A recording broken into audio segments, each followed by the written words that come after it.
السلام علیکم دوستو، کیسے ہو آپ سب؟ میں ہوں عریج اور آپ ہیں اس وقت میرے یوٹیوب چینل عریشہ ناولز پہ۔ تو آج ہم نے ریڈ کرنا ہے ناول یار ستمگر کے ایپیسوڈ نمبر 94۔ تو چلے سٹارٹ کرتے ہیں۔ یار ستمگر قسط نمبر 94، تحریر عریشہ۔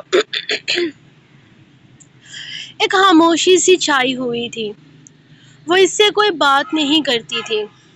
ازبک نے جب سے یہاں آ کر آفس جوائن کیا تھا، اس نے دن میں گھر میں 4 چکر لگانا شروع کر دیے تھے کہ اس کی ہانا کو کسی چیز کی ضرورت نہ ہو، وہ اکیلا محسوس نہ کر رہی ہو، وہ اداس نہ ہو، جبکہ دوسری طرف سے آئرہ کی طرف سے کسی طرح کی کوئی لچک نہیں دکھائی جا رہی تھی۔ کھانا آج شاپنگ پر چلتے ہیں۔ جب سے ہم یہاں آئے ہیں بالکل شاپنگ پر نہیں گئے۔ وہ کھانے کی ٹیبل پر اس سے سوال کر رہا تھا، جبکہ وہ آہستہ آہستہ کھانا کھاتی نفی میں سر ہلا گئی۔ نہیں، مجھے نہیں جانا شاپنگ پر، میرے پاس ضرورت کی ہر چیز موجود ہے۔ اگر کسی چیز کی ضرورت ہوگی تو میں کہہ دوں گی۔ اس کا انداز اب بھی ویسا ہی تھا، سرد اور بے لچک۔ ضروری تھوڑی ہے کسی چیز کی ضرورت ہو تبھی شاپنگ کی جا سکے، ہم ایک دوسرے کے ساتھ وقت بھی تو گزار سکتے ہیں نا؟ اس نے بے حد نرمی سے پوچھا تھا۔ ٹھیک ہے، شام کو چلتے ہیں، وہ اچانک ہی مان گئی تھی، جبکہ اس کے مان جانے پر ازبک کے چہرے پر بے تحاشا دل فریب مسکراہٹ کھلی تھی۔ ٹھیک ہے، میں شام کو جلدی گھر آ جاؤں گا، پھر ہم دونوں شاپنگ پر چلیں گے اور ڈنر بھی باہر کریں گے۔ بس میری ایک میٹنگ ہے، وہ میٹنگ اٹینڈ کر کے میں جلدی گھر آ جاؤں گا، وہ خوشی سے بولا تھا، جبکہ آئرہ نے صرف ہاں میں سر ہلایا تھا۔ ویسے تو اس کا ارادہ نہیں تھا ازبک کو کسی بھی طرح کی خوشی دینے کا، لیکن اس کی ماں اسے بار بار فون پر یہی بات سمجھا رہی تھی کہ اگر تم نے ازبک کو موقع دے ہی دیا ہے تو ٹھیک سے موقع دو۔ جس طرح تم اس سے بے رخی دکھا رہی ہو، اس سے دور بھاگ رہی ہو، اس طرح یہ رشتہ کبھی بھی ٹھیک نہیں ہو سکتا۔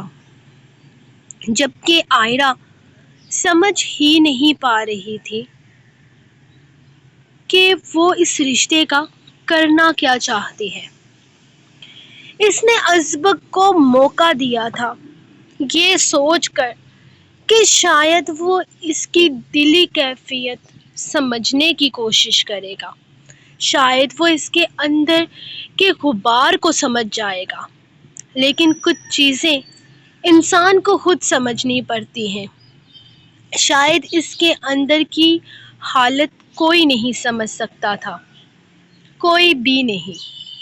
وہ نہ تو اس کا درد بھلا سکتی تھی اور نہ ہی ازبک کے وہ الفاظ، لیکن پھر بھی اس نے ازبک کو ایک موقع دیا تھا کہ شاید اسے سکون نصیب ہوگا، لیکن وہ اب بھی بے سکون تھی، کیونکہ ازبک صرف اسے منانے کی کوشش کر رہا تھا، اس کے دل کو سکون پہنچانے کی نہیں۔ اس کا دل اب بھی بے سکون تھا۔ وہ کھانے سے ہاتھ کھینچتے ہوئے اس کے قریب سے اٹھ کر سیڑھیوں کی طرف جانے لگی تو روز کی طرح آج بھی اسے جگہ جگہ گلاب کے پھول مل رہے تھے، سیڑھیوں پر پڑا خوبصورت سا گلاب کا پھول اٹھا کر اس نے ایک نظر ازبک کو دیکھا تھا، جس نے نرمی سے ایک مسکراہٹ اسے پاس کی تھی۔ وہ اس کی مسکراہٹ کو نظر انداز کرتے اوپر اپنے کمرے میں آئی تھی اور اسے اپنے بیڈ سائڈ دراز پر رکھ دیا تھا، جہاں آج صبح سے ملنے والے کافی سارے گلاب پڑے تھے۔ زمش بچے، یہاں کیوں بیٹھی ہوئی ہو؟ میرا مطلب ہے آپ کلاس سے باہر کیا کر رہی ہیں؟ فرسٹ پیریڈ اوور ہوا تو زارق اپنی کلاس لینے کے لیے زمش کی کلاس کی طرف آ رہا تھا جب اسے باہر بیٹھے دیکھا۔ آج ایک ہفتے میں پہلی دفعہ وہ اسے نظر آئی تھی۔ یقیناً اس نے آج سے ہی دوبارہ جوائن کیا تھا۔ وہ میں ایک ہفتے سے غائب تھی تو سر نے مجھے کلاس سے آؤٹ کر دیا ہے۔ وہ اٹھ کر کھڑی ہوتی اپنا چہرہ صاف کرتے ہوئے بولی تھی، اوہ تو یہ تو آپ نے بہت غلط کیا نا، ایک ہفتے سے کالج دوبارہ سے سٹارٹ ہو چکے ہیں اور آپ جانتی ہیں کہ ایگزامز ہونے والے ہیں۔ ایگزامز ہونے میں کتنا تھوڑا وقت رہ گیا ہے۔ اس طرح اتنی زیادہ چھٹیاں کرنا آپ کا پورا سال برباد کر سکتا ہے۔ وہ اسے سمجھاتے ہوئے بولا تھا، انداز ایسا تھا جیسے وہ ارزق کی سائٹ کلیئر کر رہا ہو۔ میرے بابا کی طبیعت ٹھیک نہیں تھی، انہیں میری ضرورت تھی، مجھے ان کے ساتھ وقت گزارنا تھا، اسی لیے میں نہیں آ سکی۔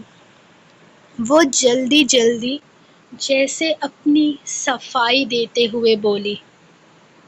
زارق برلاس خان کے بارے میں زیادہ کچھ نہیں جانتا تھا، بس اتنا پتا تھا کہ درانی خاندان کے ساتھ اس کے اچھے تعلقات نہیں ہیں، جبکہ ارزق کا وہ سسر تھا، لیکن ارزق کا کہنا تھا کہ اس سے کمینہ انسان اس دنیا میں اور کوئی نہیں ہے۔ اب مزید پرسنل ارزق نے اسے کچھ بتایا نہیں تھا اور وہ جان پاتا کہ اس کے کمینے پن کی انتہا کیا ہے۔ ہاں لیکن اتنا وہ سمجھ چکا تھا کہ وہ انسان اچھا نہیں ہے، اور اس کے کان میں اڑتی یہ خبر بھی گئی تھی کہ آئرہ کے ساتھ اس کا کوئی تعلق ہے۔ آئرہ کے بارے میں بات کی جائے تو اسے یہ پتا تھا کہ فارحہ پھپھو جوانی میں کسی سے محبت کرتی تھی اور جوانی میں انہوں نے غلط قدم اٹھایا تھا، جس کا نتیجہ آئرہ تھی، جبکہ آئرہ کا باپ شاید مر چکا تھا، لیکن اسے لوگوں سے یہ سننے کو ملا تھا کہ برلاس خان شاید آئرہ کا باپ ہے۔ اس نے کچھ عرصہ پہلے ایک بزنس میگزین میں یہ آرٹیکل رومرز ہیڈ لائن میں پڑھا تھا، اور کچھ دن پہلے سے ازبک سے بھی یہ سننے کو ملا تھا کہ زمش سے اس کی ملاقات درانی حویلی میں ہوئی تھی، کیونکہ وہاں وہ اپنی بہن آئرہ سے ملنے کے لیے آئی تھی۔ اس نے زیادہ کچھ جاننے کی کوشش نہ کی تو ارزق نے بھی اسے مزید کچھ بھی نہیں بتایا تھا۔ اچھا ٹھیک ہے، اب تو آپ کلاس میں چلے نا، کیونکہ اب ارزق سر کا پیریڈ ختم ہو چکا ہے اور میرا پیریڈ سٹارٹ ہو رہا ہے۔ اس نے اسے دیکھتے ہوئے کہا تو وہ ہاں میں سر ہلا گئی تھی، جبکہ اس کے ساتھ کلاس میں داخل ہوتے ہی ساری کلاس کھل اٹھی تھی۔ جہاں چھٹیوں سے پہلے ارزق ایک جولی اور فرینڈلی طبیعت کا ٹیچر تھا اور زارق ایک خروس، انتہائی خروس اور اسٹرک، وہیں اب سب کچھ الٹا ہو چکا تھا۔ زارق اچانک ہی خوش مزاج اور جولی طبیعت کا ٹیچر بن گیا تھا، جبکہ ارزق سخت مزاج، اسٹرکٹ اور خروس ٹائپ کا۔ اس کے کلاس میں آتے ہی ارزق اپنی ضروری چیزیں اٹھاتے ہوئے کلاس سے نکل گیا تھا۔ اس نے زارق کو آنکھوں ہی آنکھوں میں کچھ اشارہ کرتے ہوئے زمج کو اب کی دفعہ پوری طرح سے نظر انداز کیا تھا۔ کل سالن میں نے بنایا تھا اور روٹیاں شجر نے، اور تبریز نے چائے بنائی تھی اور کچن بھی صاف کیا تھا۔ تو آج سالن زارق بنائے گا، روٹیاں میں بنا دوں گا اور شجر چائے بنائے گا، اور تبریز بعد میں کچن صاف کرے گا۔ ارزق جلدی جلدی آٹا گوندتے ہوئے سب کو کام بتا رہا تھا۔ میں نے کل کچھ نہیں کیا تھا اور میں آج بھی کچھ نہیں کروں گا، کیونکہ تم لوگ 2 مہینے تک میری بیوی کے ہاتھ کے مزے مزے کے کھانے ٹھوستے رہے ہو۔ 6 دن تک بنا کسی طرح کے اعتراض کے میں نے تم لوگوں کے ساتھ کام کروایا ہے۔ اب بس بہت ہو گیا۔ کچھ دنوں میں میری بیوی واپس آ جائے گی، تب تک اپنے اپنے کام سنبھال لو۔ گھر کی صفائی بھی میں کر رہا ہوں آج کل۔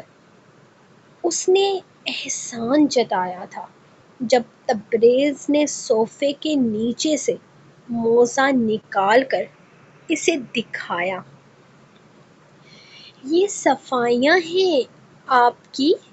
اس سے اچھی صفائی تو وہ کام والا ماسا کرتا تھا اور حق حلال کے پیسے بھی لیتا تھا، پر آپ کو اعتراض ہوتا تھا کہ کام تو کچھ کرتا نہیں ہے اور پیسے اتنے لیتا ہے۔ تبریز نے اسے گھورتے ہوئے کہا تھا۔ کم سے کم صفائی تو کر دیتا ہوں نا، میں اس سے زیادہ مجھ سے اور کچھ نہیں ہوتا۔ جیسے صفائیاں ہوتی ہے ویسی ہی کر رہا ہوں۔ اب پری کے جیسا کام تو میں کرنے سے رہا نا۔ وہ ناراضگی سے منہ پھلا کر بیٹھ گیا تھا۔ ہاں یار، بھابھی کی طرح ہم سے کچھ بھی نہیں ہو رہا۔ کہنے کو ابھی انہوں نے صرف 2 مہینے ہی اس گھر کو سنبھالا ہے، لیکن کیسے گھر سنور گیا تھا نا۔ ایک بھی چیز ادھر سے ادھر نہیں ہوتی تھی۔ ٹائم پر کپڑے، جوتے، ہر چیز ملتی تھی۔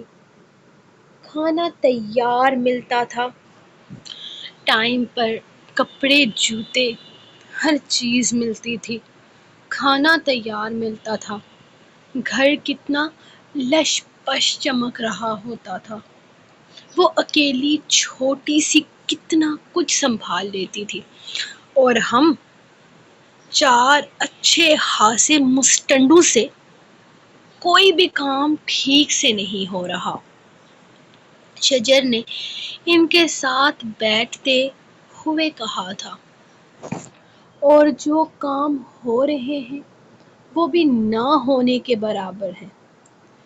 کپڑے استری کرو تو شرٹ کے بٹن غائب ہوتے ہیں، گھر صاف کرو تو صوفے اور بیڈ کے نیچے کچرا رہ جاتا ہے، برتن دھونے جاؤ تو صوفے پر برتن رہ جاتے ہیں تو کبھی کمرے میں برتن رہ جاتے ہیں، کھانا بناؤ تو بد ذائقہ بنتا ہے۔ بھابھی واپس آ جاؤ یار، بچے بگڑ گئے ہیں، اب تمہارے بغیر ہمارا گزارا نہیں ہے۔ ایک اکیلی لڑکی ہو کر وہ ہر چیز سنبھال لیتی ہے اور ہم چار مرد ہو کر کچھ نہیں سنبھال پا رہے۔ ایک ہفتہ ہو گیا ہے اور ہماری حالت رونے جیسی ہونے لگی ہے۔ ہاں میرے دوست، ایسا ہی ہے، لیکن تم اور شجر تو واپس آ گئے تھے نا؟ تقریباً 5 دن یہاں گھر پر رہ کر گئے ہو۔ ان دنوں کس طرح سے سنبھالا تھا سب کچھ؟ ارزق نے تبریز سے پوچھا تھا۔ ارے صرف سونے کے لیے گھر پر آتے تھے ہم، کھانا پینا سب کچھ باہر کر رہے تھے ہم لوگ، ہم سے ہوتا کہاں ہے یہ سب کچھ؟ گھر تو ہم نے اتنے دن تک صاف کیا ہی نہیں تھا، بس ایک ہی کمرہ کھولتے تھے، اسی میں آ کر سو جاتے تھے، شجر نے جواب دیا، جبکہ زارق صرف ہاں میں سر ہلا گیا تھا۔ شجر کا ایک ٹیسٹ تھا جس کی وجہ سے اسے تبریز کے ساتھ 5 دن کے لیے واپس کراچی آنا پڑا تھا، اور ٹیسٹ کے بعد وہ واپس اسلام آباد آ گیا تھا۔ یقیناً وہ دن ان کے لیے بہت ہی برے گزرے تھے، اور یہ دن ان کے لیے اور بھی برے گزر رہے تھے۔ بیٹا تم بھی چلی جاتی تو بہت اچھا رہتا، میری طبیعت اتنی بھی خراب نہیں ہے، میں رہ سکتی ہوں۔ ڈاکٹر نے ٹھیک سے ایکس رے کر کے بتا بھی دیا ہے کہ کوئی بھی ہڈی ٹوٹی نہیں ہے۔ مجھے بالکل اچھا نہیں لگ رہا، تم یہاں زارق کے بغیر رہ رہی ہو، کتنی اداس رہتی ہو تم۔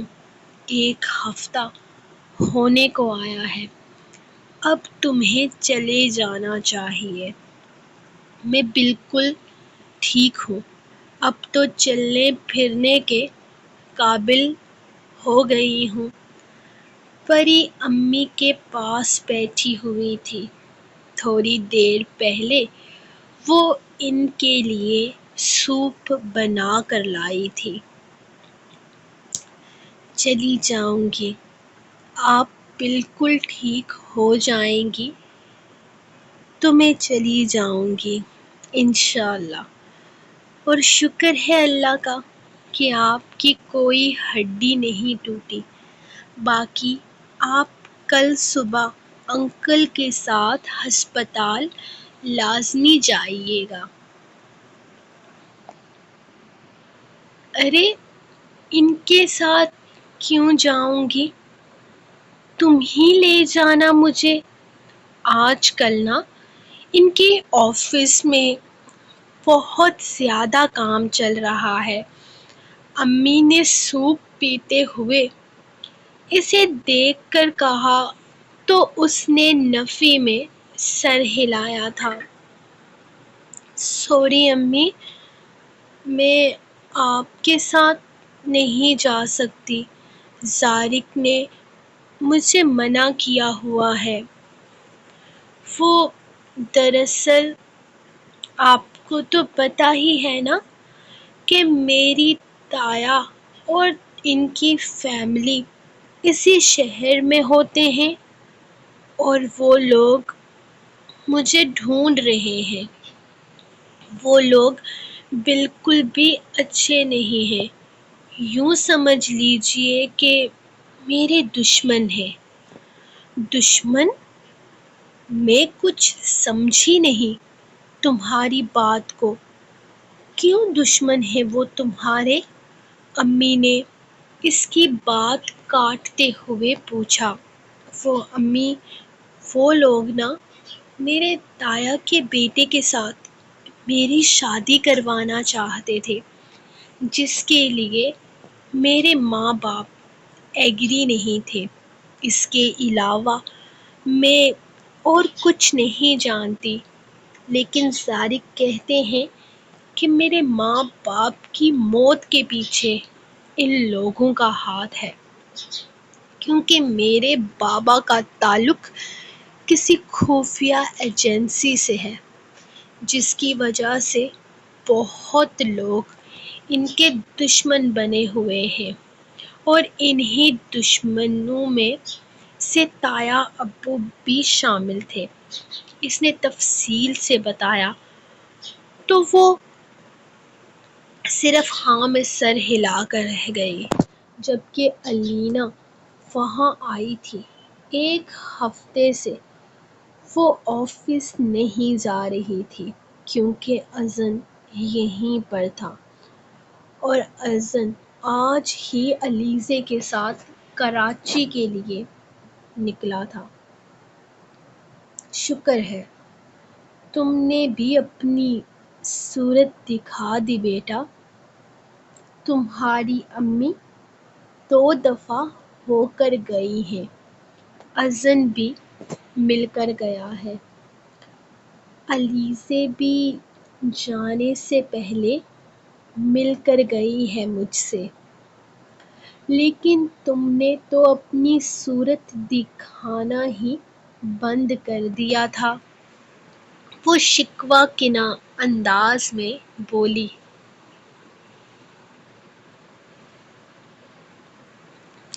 آئی ایم سوری چاچی، وہ میری طبیعت ہی کچھ دنوں سے خراب تھی۔ خیر مجھے آنا تو تھا ہی، آپ سے کچھ پرسنل باتیں کرنی ہیں۔ اس نے پری کی موجودگی کو مد نظر رکھتے ہوئے کہا تو پری خود ہی وہاں سے اٹھ کر باہر چلی گئی تھی۔ وہ جانتی تھی الینا اسے زیادہ پسند نہیں کرتی، اسی لیے اس نے وہاں رہنا زیادہ مناسب نہ سمجھا۔ الینا، اس طرح سے بات کیوں کر رہی ہو تم اس سے؟ وہ بیچاری یہاں میری خدمت کرنے کے لیے رکی ہوئی ہے۔ بیچاری سارا دن میرے کاموں میں لگی رہتی ہے۔ زارق فون کر کے کتنی دفعہ اسے کہہ چکا ہے کہ اسے کراچی آ جانا چاہیے۔ کم سے کم تم اس سے ٹھیک سے بات تو کر لیا کرو نا۔ وہ مجھ سے یہ ڈرامے مزید نہیں ہوتے۔ مجھے سمجھ میں نہیں آتا کہ تم خود تو یہاں سے غائب ہو گئی ہو اور مجھے یہاں بستر پر ڈال دیا ہے، یہ جھوٹ بلوا کر کہ میری ہڈی کریک ہو گئی ہے، حالانکہ میری ہڈی بالکل صحیح سلامت ہے، میں تو گری بھی نہیں تھی۔ چاچی، اتنی اونچی آواز میں کیوں بول رہی ہیں آپ؟ آرام سے بات کریں نا۔ ہو گیا ہے کیا ہو گیا ہے آپ کو؟ اس طرح سے پورے شہر کو سنا دیں گی؟ اور مجھے نا پہلے ہی اندازہ ہو گیا تھا کہ آپ کی یہ ستی ساوتری بہو آپ کو امپریس کرنے کے لیے کراچی نہیں جائے گی، اور دیکھا ایسا ہی ہوا۔ اب وہ دونوں ایک دوسرے سے الگ ہیں اور مجھے بہت سکون ہے اس بات کا، اور میں مزید سکون لینا چاہتی ہوں ان دونوں کی طلاق کروا کر۔ بس ان دونوں میں کوئی مس انڈرسٹینڈنگ کریٹ کرنی ہے اور یہ قصہ ختم کرتے ہیں۔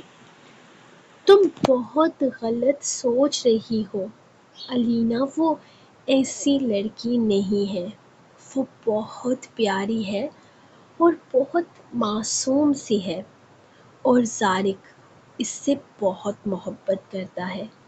مجھے لگ رہا تھا کہ اس لڑکی نے زارق کو پھنسا لیا ہے، لیکن ایسا نہیں ہے۔ یہ لڑکی معصوم سی لڑکی تو خدا کے لیے چاچی، اگر یہ معصوم لڑکی ہے نا تو آپ کو انسان کی پہچان نہیں ہے۔ وہ بالکل بھی معصوم نہیں ہے، بہت چالاک ہے۔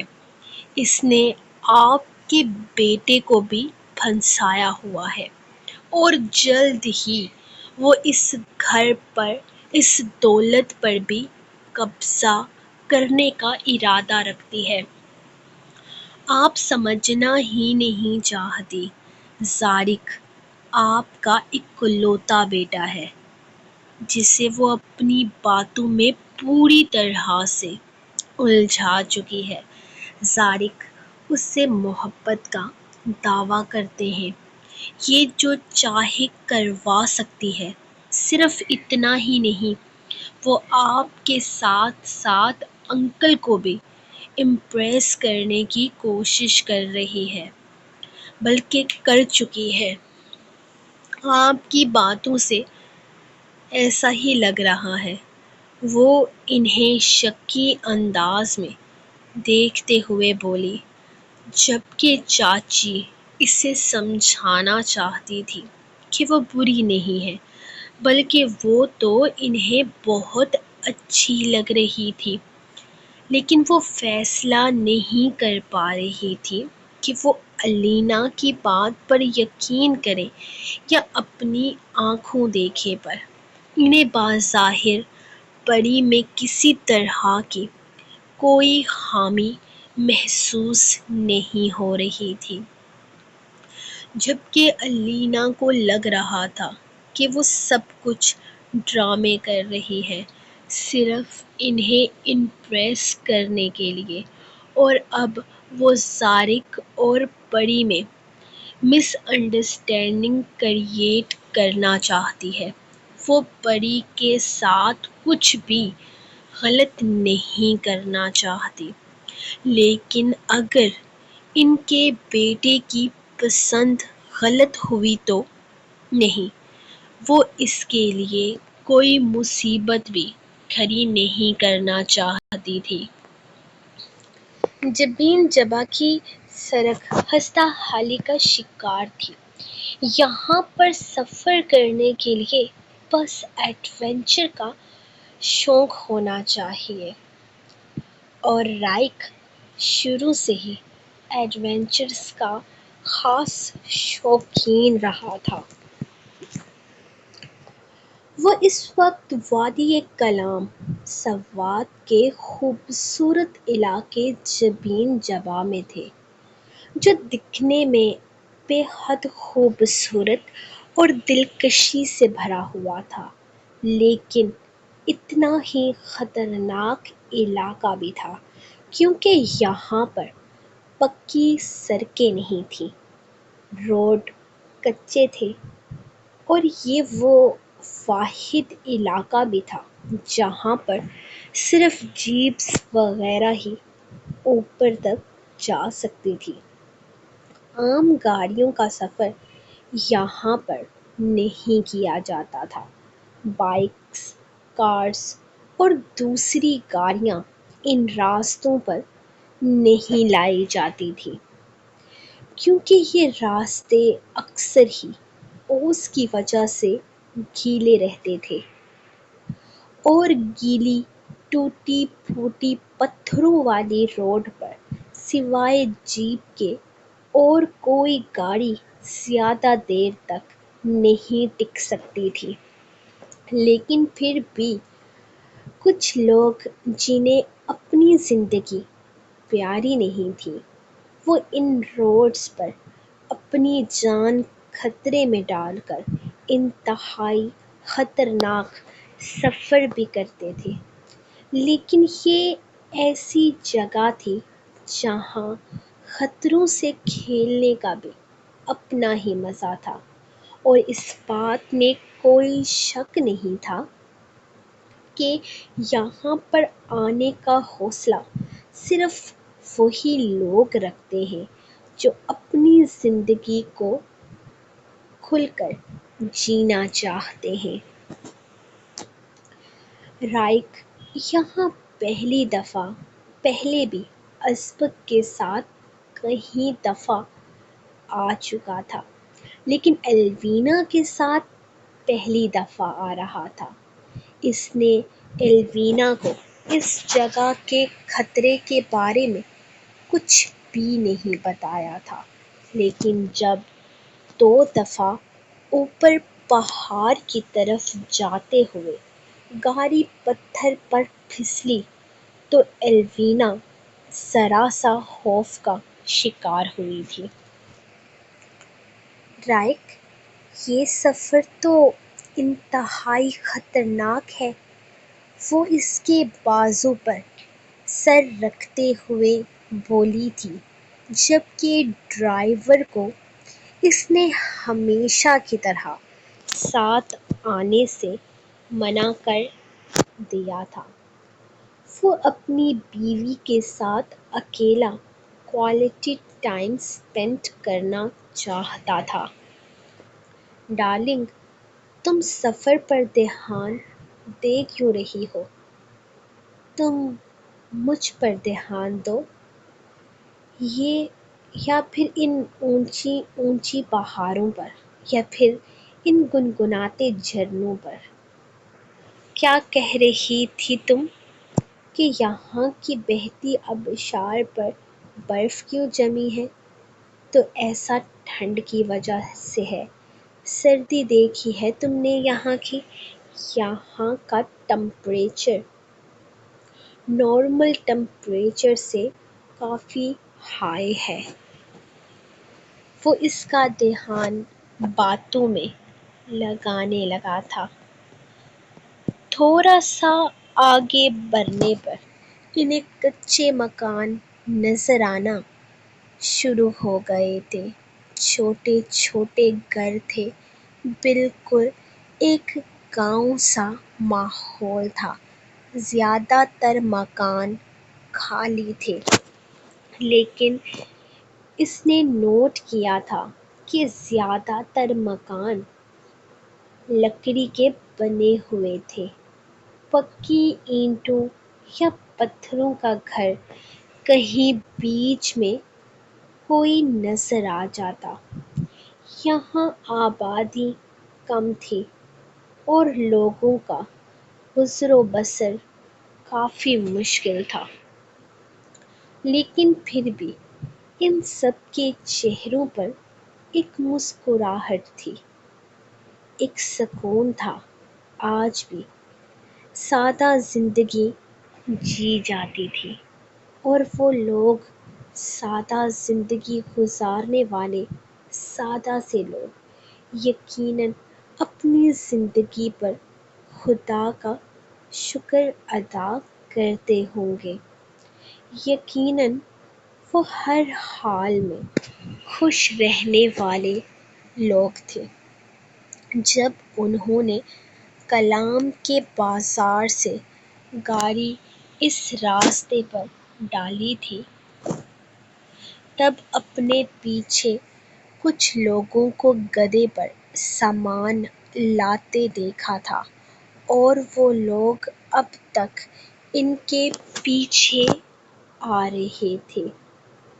یعنی کہ یہاں پر زیادہ تر گدھے اور خچر کا استعمال کیا جاتا تھا۔ رائک، اس کھائی کی طرف سے دھواں نکل رہا ہے کیا؟ اس نے گاڑی اس بستی سے نکالتے ہوئے آگے لائی تو الوینا نے سامنے ایک بہت بڑی پہاڑی کے آگے بنی کھائی سے دھواں نکلتے دیکھا۔ نہیں ڈارلنگ، وہ دھواں نہیں بلکہ بادل ہے، اور یہ پہاڑ جس پر ہم ابھی موجود ہیں وہ زمین سے بہت زیادہ بلندی پر ہے۔ وہ گاڑی اس کھائی کے قریب روکتے ہوئے اس سے کہنے لگا تو وہ حیرت سے گاڑی سے اتر کر اس کھائی کے پاس جانے لگی۔ جب رائک نے تیزی سے قدم اٹھاتے ہوئے اس کا ہاتھ اپنے مضبوط ہاتھ میں پکڑا تھا، وہ بہت بے دہانی سے چلتی تھی۔ صبح سے 2 دفعہ وہ اپنی بے دہانی میں گرتے گرتے بچی تھی، اور اتنی خطرناک جگہ پر وہ اسے اکیلے ہرگز نہیں چلنے دینے والا تھا۔ یا اللہ، رائک، یہ کتنی اونچی جگہ ہے! اگر میں یہاں سے گر جاؤں تو میری ہڈیاں بھی نہ ملیں آپ کو۔ بکواس بند کرو، ہمارا ساتھ بہت لمبا ہے۔ دعا کرو کہ اللہ پاک ہمیں ہمیشہ ساتھ رکھے۔ وہ اسے اپنے قریب کرتے ہوئے بولا۔ آمین ثم آمین۔ اب یہاں رومانس شروع مت کر دیجیے گا، بچے گاڑی کے پیچھے آ رہے ہیں۔ اس نے اپنے پیچھے کچھ بچوں کو بھاگ کر آتے دیکھا تھا جو بستی سے نکل کر ان کی گاڑی کے پیچھے پیچھے بھاگ رہے تھے۔ چلیں اب تصویریں بنائیں میری اس خوبصورت جگہ پر۔ اگر تصویریں نہیں بنائی تو کیا فائدہ یہاں آنے کا؟ وہ وہیں موجود ایک پتھر پر بیٹھتے ہوئے رائک سے کہنے لگی تو رائک نے مسکراتے ہوئے اپنا فون نکالا تھا اور پھر اس کی بہت ساری تصویریں بنانے لگا۔ یہاں آ کر وہ شوہر کم فوٹوگرافر زیادہ بن گیا تھا۔ خیر، وہ اپنی بیوی کو خوش کرنے کے لیے فوٹوگرافر تو کیا، ملازم بھی بن سکتا تھا۔ ویسے تو وہ وادی کلام صرف 1 ہفتے تک رہنے والے تھے، لیکن یہاں دیکھنے کے لیے اتنا کچھ تھا کہ انہیں زیادہ دن تک یہاں قیام کرنا پڑا، اور الوینا کا دل تو چاہ رہا تھا کہ وہ یہیں کی ہو کر رہ جائے، کیونکہ اسے یہ جگہ بہت زیادہ پسند آئی تھی۔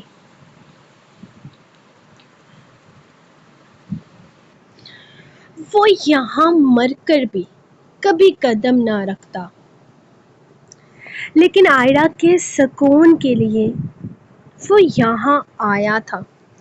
پچھلے ایک ہفتے سے سرد مہری کی جو دیوار ازبک نے توڑنے کی ہر ممکن کوشش کی تھی، وہ ٹوٹنے کا نام ہی نہیں لے رہی تھی۔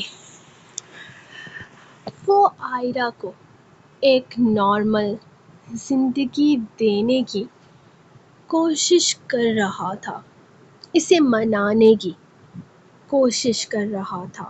سارا دن گھر کی ملازمہ اس کے آگے پیچھے گھومتی رہتی تھی، اس کا خیال رکھتی تھی، لیکن وہ خاموش رہتی تھی۔ اکثر درخانے کا فون آتا تو وہ اس سے خوب ساری باتیں کرتی، کبھی کبھی الوینا بھی کال کر لیتی تھی۔ وہ اپنی ماں سے بھی بات کرتی تھی، لیکن ان سب کے بیچ میں اگر کچھ مسنگ تھا تو وہ تھی اس کی اصلی مسکراہٹ، اس کی وہ مسکراہٹ جو ازبک درانی کا سکون تھی۔ اسے اس کا سکون دینے کی کوشش میں وہ اپنا سکون کھونے لگا تھا۔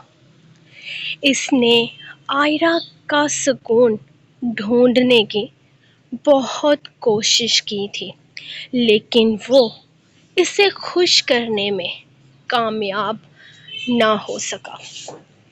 وہ بالکل خاموش تھی، اور اس کی خاموشی وہ سمجھ نہیں پا رہا تھا۔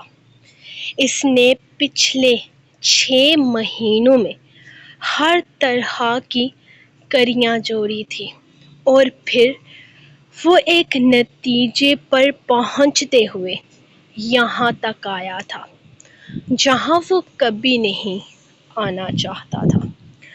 آؤ آؤ ازبک خان درانی، آؤ۔ مجھے یقین نہیں آ رہا کہ تم خود چل کر میرے آفس تک آئے ہو۔ برلاس خان نے اٹھ کر کھڑے ہوتے ہوئے اس کا ویلکم کیا تھا، جبکہ وہ کرسی کھینچ کر بیٹھتے ہوئے برلاس خان کا چہرہ دیکھنے لگا۔ میں یہاں ایک بہت ضروری کام کے لیے آیا ہوں، اور تمہیں میرا کام کرنا ہوگا، اور اس کام کے بدلے میں تمہارا کام کروں گا۔ وہ فضول کسی طرح کی بات کیے بغیر اصل مدعے پر آیا تھا۔ میں تم سے یہی امید رکھتا تھا ازبک درانی، تم میرا کام کرو، میں تمہارا کام کرتا ہوں۔ مجھے کوئی اعتراض نہیں، لیکن اعتراض تمہاری بیوی کو ہے۔ وہ میرے منہ پر تھپڑ نہیں بلکہ جوتا مار کر بتا چکی ہے کہ میرا نام اس کے لیے کیا اہمیت رکھتا ہے۔ میرا نہیں خیال کہ میں اگر اسے پوری دنیا کے سامنے قبول بھی کر لوں گا تو بھی اس کی زندگی پر کوئی فرق پڑے گا، لیکن پھر بھی میں تمہارے لیے یہ کروں گا کیونکہ مجھے میرا کام کروانا ہے۔ مجھے کوئی فرق نہیں پڑتا کہ اس سب کے بعد تمہاری بیوی کس طرح سے ری ایکٹ کرتی ہے، خوش ہوتی ہے یا پھر ناراضگی کا اظہار کرتی ہے۔ میں کل ہی میڈیا کو بلا کر اسے اپنی بیٹی قبول کر لوں گا، لیکن تم اپنے وعدے سے مکرے یا پھر تم نے میرا کام کرنے سے انکار کیا تو ایک منٹ ایک منٹ برلاس خان، میں نے تمہیں یہ کب کہا کہ تم آئرہ کو اپنا نام دو؟ میں نے تم سے کب کہا کہ آئرہ کو تمہارے نام کی ضرورت ہے؟ کیا تم میری آئرہ کو دنیا کے سامنے کوئی پہچان دو؟ وہ اس کے بعد کاٹتے ہوئے بولا تو برلاس خان کے چہرے پر حیرانگی آئی تھی۔ کیا مطلب؟ یہی تو ہماری ڈیل ہے کہ میں تمہاری بیوی کو اپنا نام دوں گا، اسے پوری دنیا کے سامنے قبول کروں گا، ناجائز ہونے کا ٹھپا اتاروں گا۔ تو تم میرے لیے نہیں برلاس خان، تم آئرہ کے لیے کچھ نہیں کرو گے۔ تمہیں کوئی ضرورت نہیں ہے آئرہ کو پوری دنیا کے سامنے اپنا نام دینے کی، اسے کوئی پہچان دینے کی۔ اس کے لیے ایک ہی پہچان کافی ہے کہ وہ ازبک خان درانی کی بیوی ہے۔ تم فارحہ پھپھو کو اپنا نام دو گے، تم پوری دنیا کے سامنے بتاؤ گے کہ تم نے فارحہ پھپھو سے نکاح کیا ہے، تمہارا ان کے ساتھ کوئی ناجائز تعلق نہیں ہے، اور تم اپنا نکاح نامہ میڈیا پر دکھاؤ گے۔ میری بیوی کو تم سے کچھ نہیں چاہیے برلاس خان، میری بیوی کا سکون اس کی ماں ہے۔ وہ اپنی ماں کو دنیا کے سامنے سر اٹھا کر چلنے کے قابل بنانا چاہتی ہے۔ وہ اپنی ماں کو اس کے بھائیوں کے سامنے، اس کے باپ کے سامنے سر اٹھا کر بات کرنے کے قابل بنانا چاہتی ہے، اور سب کو بتانا چاہتی ہے کہ اس کی ماں نے کچھ غلط نہیں کیا تھا، بلکہ نکاح جیسے پاک بندھن میں بندھ کر تم جیسے ذلیل انسان کے ساتھ تعلق جوڑا تھا، جس کی سزا اسے ساری زندگی کاٹنی پڑ رہی ہے۔ میری بیوی کو تم سے کچھ نہیں چاہیے، نہ تمہارا نام اور نہ تمہاری پہچان، اور چاہیے تو صرف فارحہ پھپھو کو، اور چاہیے تو فارحہ پھپھو کو بھی تم سے کچھ بھی نہیں، لیکن انہیں سر اٹھا کر جینے کے لیے یہ سچ سامنے لانا ہے جو تم نے کہیں عرصے سے چھپا کر رکھا ہے۔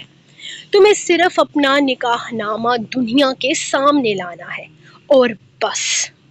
وہ بات ختم کرتے ہوئے بولا، نہیں، ایسا ممکن نہیں ہے۔ تمہارا دماغ خراب تو نہیں ہو گیا؟ میں بھلا ایسا کیسے کر سکتا ہوں؟ اتنے سالوں کے بعد میں آئرہ کو اپنی کوئی غلطی کہہ سکتا ہوں، لیکن فارحہ کے ساتھ نکاح والی بات میں سامنے لانے کو تیار نہیں ہوں۔ میں آئرہ کو اپنا نام دوں گا، اسے پہچان دوں گا، لیکن اپنے نکاح کو اگر میں دنیا کے سامنے لے کر آؤں گا تو طرح طرح کی باتیں بنیں گی۔ اس طرح کے افیئرز بہت بڑی خبر بن جاتی ہے، اور پھر اتنے عرصے تک نکاح چھپانا میرے لیے کتنی بڑی مصیبت کھڑی کر سکتا ہے، تم اندازہ نہیں لگا سکتے۔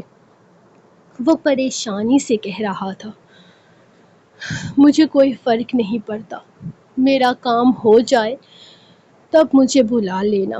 وہ کرسی سے اٹھتے ہوئے بولا، نہیں، ازبک، رک جاؤ، پہلے میری بات سنو، بلکہ میری بات کو سمجھنے کی کوشش کرو۔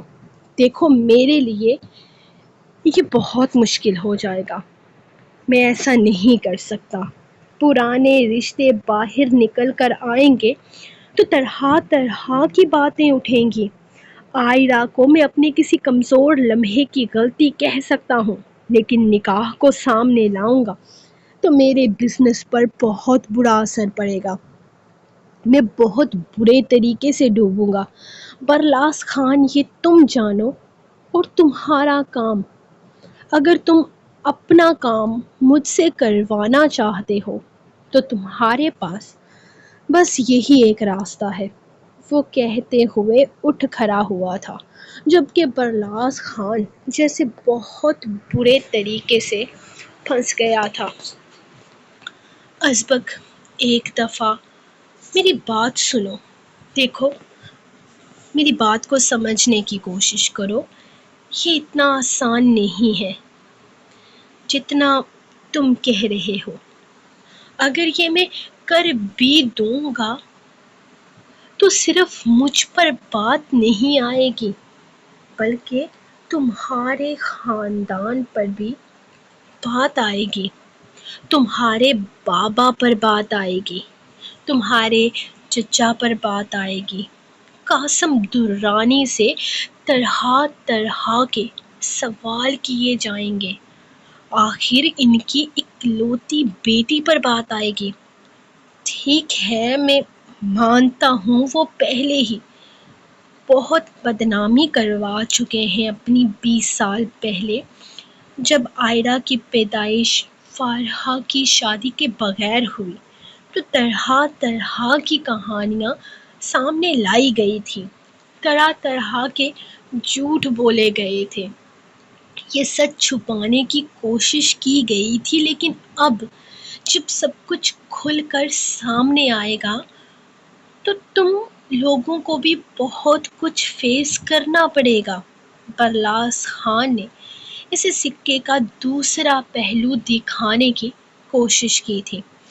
وہ میں جانوں اور میرا کام جانے، تم اپنے کام کو دیکھو کہ تم نے کس طرح سے سب کچھ کرنا ہے۔ اگر تم اپنا کام مجھ سے کروانا چاہتے ہو تو تمہیں میرے لیے بہت کچھ کرنا ہوگا، باقی میں تمہیں فورس نہیں کر رہا، جو جیسا چل رہا ہے ویسا چلنے دو۔ وہ کہتے ہوئے آفس سے نکل گیا تھا، جبکہ برلاس خان ہاتھ پر ہاتھ مار کر رہ گیا۔ وہ تو ازبک خان کو اپنی باتوں میں پھنسانے والا تھا، اسے اب لالچ دے کر اپنا کام کروانے والا تھا، لیکن ازبک خان درانی تو اسی کے ساتھ ڈبل گیم کر گیا تھا۔ وہ چاہ کر بھی اسے اپنی باتوں میں پھنسانے میں کامیاب نہیں ہو پایا تھا۔ ازبک خان درانی اسی کا کھیل اسی پر الٹا گیا تھا، جبکہ وہ ہاتھ پر ہاتھ دھرے رہ گیا۔ اپنا کام کروانے کے لیے اسے ازبک کا کام کرنا تھا، اور ازبک کا کام اس کے لیے انتہائی مشکل تھا۔ ازبک نے اچانک ہی کلاس میں داخل ہوتے ہوئے ٹیسٹ سٹارٹ کر دیا تھا، جبکہ سمجھ تو حیران رہ گئی تھی، اسے تو کسی ٹیسٹ کی خبر ہی نہیں تھی۔ زمدہ نے بس ابھی ابھی بتایا تھا کہ کل کلاس ختم ہوتے ہی سر نے ٹیسٹ کا اعلان کر دیا تھا۔ پچھلے ایک ہفتے میں انہوں نے جو جو پڑھایا تھا ان سب چیزوں کا ٹیسٹ ہوگا۔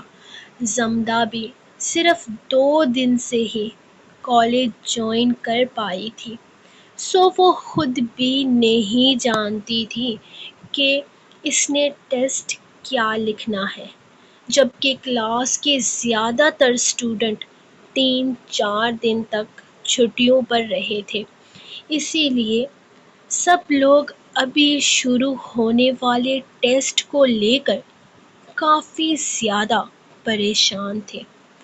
صرف 2 یا 3 اسٹوڈنٹس ہی تھے جو ایک ہفتے سے آ رہے تھے، اور ٹیسٹ سب کا ہو رہا تھا، کیونکہ ازبک کا کہنا تھا کہ یہ اس کی ذمہ داری نہیں ہے کہ کوئی کلاس لے رہا ہے یا نہیں، وہ پڑھا رہا ہے اور وہ ٹیسٹ لینے کا حق رکھتا ہے۔ اور ٹیسٹ شروع ہو چکا تھا۔ وہ خاموشی سے بیٹھی سامنے کوسچن پیپر دیکھ رہی تھی جس میں سے ایک بھی لفظ سمجھ نہیں آ رہا تھا۔ انہیں 1 گھنٹے کا وقت دیا گیا تھا ٹیسٹ حل کرنے کے لیے، جبکہ خالی پیپر پر 1000ویں دفعہ اپنا نام لکھ کر اس نے ٹیسٹ ارزق کے حوالے کر دیا تھا۔ آخری پیریڈ کے وقت ارزق سب کے ٹیسٹ واپس دینے کے لیے کلاس میں آیا تو سب کی سانسیں رکی ہوئی تھیں، کیونکہ ٹیسٹ تو کسی ایک کا بھی اچھا نہیں ہوا تھا۔ سب لوگ ہی جانتے تھے کہ ان سب کی بے عزتی ہونے والی ہے۔ ماشاءاللہ، آپ لوگوں کے ٹیسٹ سے مجھے اندازہ ہو گیا ہے کہ آپ لوگ کلاس کتنے دھیان سے لیتے ہیں اور پیپر کی تیاری آپ لوگوں کی کتنی ہے۔ کل سے آپ لوگوں کی جو ایکسٹرا کلاس فری ہوتی ہے وہ میں لیا کروں گا، اور کل سے میں اندازہ لگا لوں گا کہ کون کون پڑھائی میں دلچسپی رکھتا ہے۔ اگر کل اس کلاس سے ایک بھی انسان مسنگ ہوا تو میری کلاس میں آنے والے پیپر تک نہیں رہے گا، کیونکہ میں صرف انہی لوگوں کو پڑھاؤں گا جو کلاس میں پوری طرح سے حاضری دیں گے۔ اور میں سمجھ پرلاز خان، آج سے آپ لائبریری میں مجھ سے ایکسٹرا کلاسز لیں گی، کیونکہ ماشاء اللہ آپ تو ضرورت سے زیادہ لائق ہیں۔ اور یہ بات آپ اپنے فادر کو بھی بتا دیجیے گا، کیونکہ بازاروں میں گھومنے سے، فلمز دیکھنے سے یا پھر پارکس میں انجوائے کرنے سے آپ پیپرز میں پاس نہیں ہو جائیں گی۔ وہ اسے گھورتے ہوئے بولا۔ یقیناً وہ اسے بتا رہا تھا کہ پچھلے 4 دن کی اس کی روٹین کو وہ کس حد تک فالو کر رہا ہے۔